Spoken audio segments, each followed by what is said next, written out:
Dengan adanya deklarasi ini kita harapkan SMA sampai Angke terutama itu akan menciptakan sebuah sekolah yang nyaman, aman bagi semua. Jiwa mereka muncul stres, asam lambung, Ya, kemudian sama. malas makan, emah dan sebagainya, Iya. itu fisiknya mereka yang akan kena.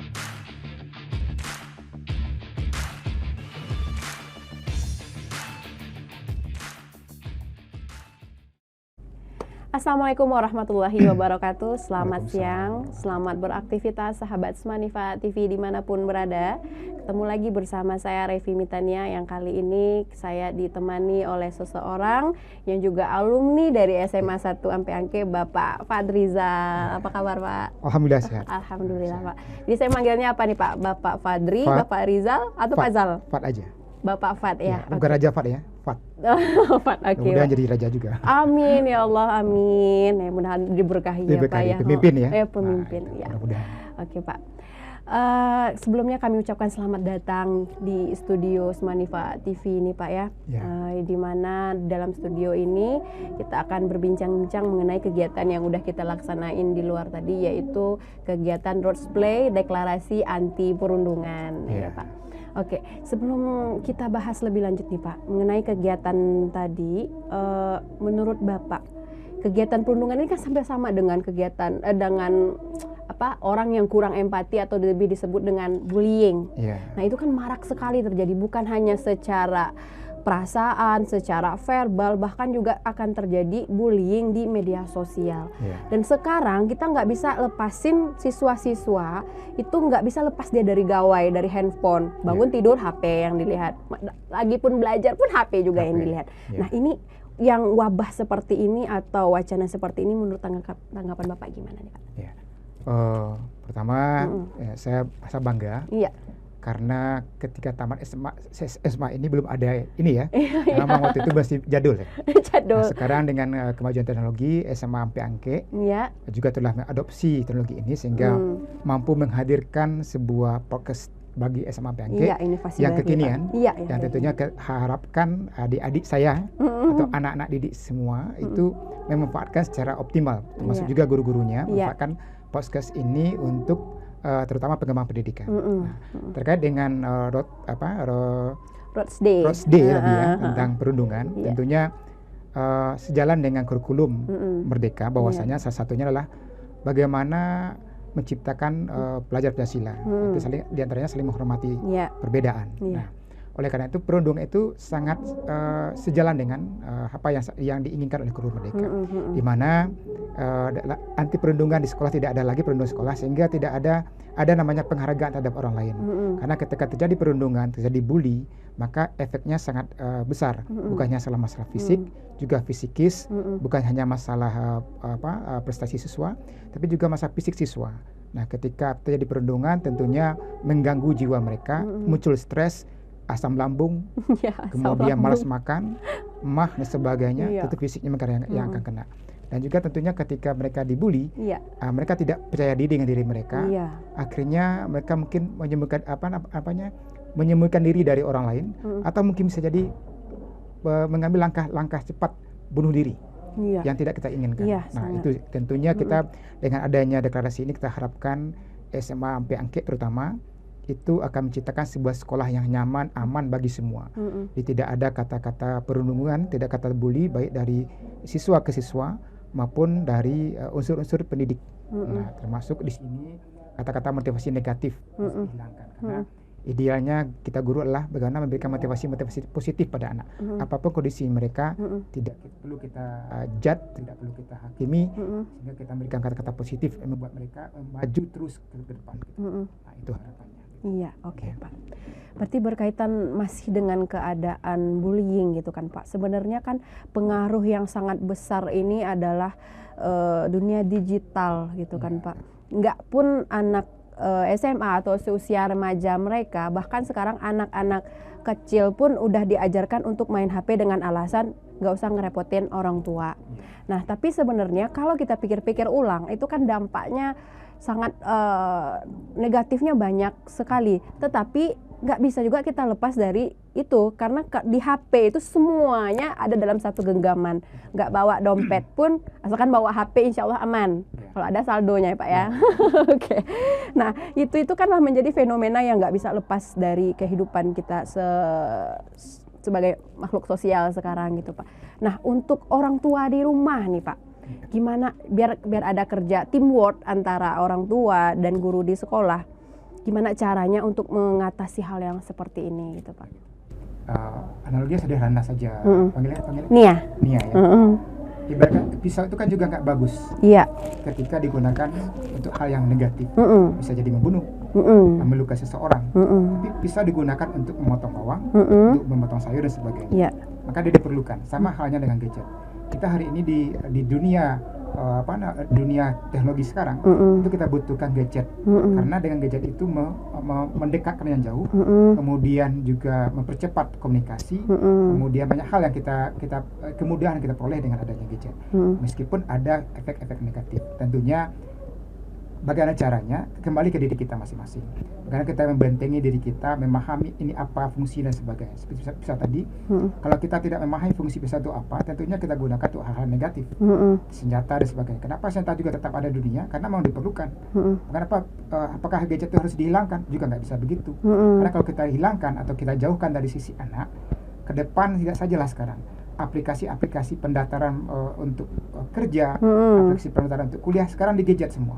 Ketika mereka tidak kita dekatkan dengan gadget, khawatirnya ketika mereka mendaftar kuliah, mendaftar bekerja, aplikasi yang sudah di gadget, mereka sendiri bingung, tidak bisa menggunakan. Makanya sekali lagi kita tidak bisa menghilangkan gadget, ibaratnya kita tidak bisa menghilangkan pisau dan senjata di dunia ini, tapi bagaimana kita meyakinkan dan mengingatkan pada individunya bahwasanya kegunaannya untuk apa. Artinya kembali ke bentengi diri sendiri. Memang candu itu ketika main gadget itu ada candu tersendiri di situ. Karena pikiran manusia akan terbawa apalagi main game dan sebagainya. Tetapi kembali ingatkan pada mereka, saling ingatkan di rumah barangkali ada schedule yang harus disepakati bersama orang tua. Saya kan juga orang tua di rumah. Nah, saya kebetulan dulu ketika masih COVID itu memang sengaja berikan HP sama anak, boleh buat karena saya juga waktu itu masih guru, jadi tetap ada tugas pengajar, anak pun juga harus belajar dari gadget dia. Nah kemudian karena sekarang sudah mulai tatap muka, saya tarik lagi HP-nya. Nah kalaupun mereka main game dan sebagainya atau mereka ingin bersosial media via WA dengan teman-teman dia, saya berikan kesempatan tapi dengan catatan, nah jam sekarang sampai jam 9 ya, atau jam 2 jam ya, habis 2 jam, sekitar 10 menit sebelum 2 jam yang disepakati, saya katakan lagi, nah 10 menit lagi ya, waktu sudah habis, sehingga anak-anak tidak langsung mengerem saat itu juga. Tapi kalau kita sampaikan saat itu juga, dikhawatirkan anak-anak kembali muncul kata-kata yang kasar dari anak, barangkali atau mereka tidak nyaman, kita pun sebagai orang tua akhirnya tidak nyaman, muncul kata-kata kasar sama anak, akhirnya psikologis mereka juga terganggu, kita pun juga terganggu psikologisnya gitu. Intinya adalah bagaimana kita sendiri pribadi yang pengguna, usernya, jadi bukan pistolnya, bukan senjatanya, itu adalah the man behind the gun. Itu yang penting harus kita apakan, kita manage sebagai rupa. Kita bekali mereka dengan ilmu agama, ilmu pemahaman adat, sampai satu dan sebagainya. Mudah-mudahan dengan demikian mereka paham ada waktu untuk bersosial media, ada waktu untuk berinteraksi di dunia nyata. Oke, berarti memang kita harus bijak menggunakan sesuatu teknologi ini. Kita harus bijak ya Pak ya, karena di samping dampak negatifnya juga ada dampak positifnya, dan itu nggak bisa kita pisahin kedua belah pihaknya gitu ya Pak ya. Hari ini kan kita lihat ketika guru nggak bisa hadir ke sekolah, kalau mungkin berhalangan yang mungkin diizinkan, kan mereka tidak bisa belajar mengajar, ada interaksi, mungkin penugasan atau melalui video atau bentuk Zoom meeting sebagainya, yang memudahkan dan efektif dan efisien di sini. Iya, betul. Menarik sekali ya Pak ya. Satu lagi nih Pak, pertanyaan terakhir. Tadi kan udah dilaksanakan pelantikan ya. Pelantikan agen 20 agen anti perundungan SMA Negeri 1 Ampe Angke, dan juga udah dipasangin pinnya, udah dipasangin salempangnya, udah tanda tangan fakta integritasnya. Nah, apa harapan Bapak kepada duta ini Pak? Apa harapan Bapak terhadap duta ini demi untuk melaksanakan no bullying? Kita hari ini hidup di dalam dunia kolaborasi. Artinya tidak akan bisa kita lakukan perubahan hanya seorang diri. Maka perlu agen-agen, perlu apa namanya semacam ya agen atau apapun lah, duta atau apa sejenisnya, yang memudahkan mempercepat ke sosialisasi dan penerapan apa yang kita inginkan. Hari ini kita mendeklarasikan sekolah kita adalah sekolah anti bully. Maka perlu ada agen-agen yang nantinya bisa menyusur ke semua sisi. Kalau sekarang adalah agennya siswa, tentunya mereka akan menyisir sisi siswa, baik dari siswa yang mungkin kita tidak boleh mengatakan ada geng, tidak boleh, tapi ada beberapa, dikatakan di sekolah ini ada beberapa tipe-tipe siswa. Mungkin ada yang agak pendiam, ada yang kutu buku di pustaka duduknya, ada yang mungkin agak nongkrong di kafe, di kantin misalkan. Maka di WC, di musola. Anak-anak ini yang bukan agen inilah yang nanti kita harapkan mampu berkomunikasi dengan mereka, dengan gaya mereka, dengan bahasa mereka, sehingga pemahaman kita semua tentang perundungan itu akan muncul, sehingga ada empati pada orang lain, sehingga tidak ada lagi bully di sekolah kita terutama. Jadi harapan itu tadi, anak-anak yang sudah dilantik tadi untuk menjadi agen, harapannya bukannya sekedar agennya diri sendiri, tapi kalau bisa multilateral marketing lah. Dia agen yang sudah dilantik, tapi secara tidak langsung dia akan membentuk agen-agen lain.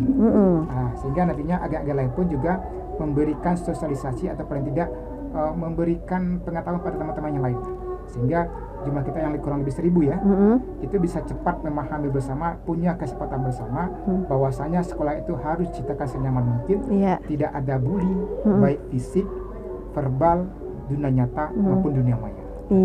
Itu ya Pak. Kemudian dengan itu tadi ada semangat belajar bagi anak didik di SMA sampai Angke, sehingga mereka nantinya akan mampu mewujudkan cita-cita mereka, dan mudah-mudahan mereka pun juga karena hidup di sekolah atau di sekolah itu nyaman, mental mereka juga diharapkan itu tumbuh dengan baik dan berkembang dengan baik. Karena kalau ketika mereka tumbuh berkembang di lingkungan yang tidak baik, tentunya mempengaruhi jiwa mereka. Dampaknya bukan kita rasakan hari ini, bisa jadi tahun depan, 10 tahun depan. Ketika mereka biasa menghadapi hal-hal yang mungkin bersifat bully tadi, mungkin ke depan ketika mereka sudah 10 tahun atau mereka sudah jadi seorang ayah dan sebagainya, atau pemimpin sebagainya, mungkin itu berdampak negatif bagi kehidupan mereka. Itu barangkali.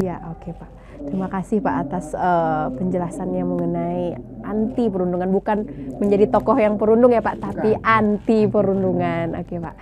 Baik sahabat Smanifa TV, itulah perbincangan kita tadi bersama Bapak Fat tentang bagaimana kita menanggapi kegiatan anti perundungan. Bapak udah mau mampir ke studio kami, nanti ditunggu uploadnya ya Pak ya. Jangan lupa di like dan di subscribe ya Pak. Oke Pak. Iya Pak.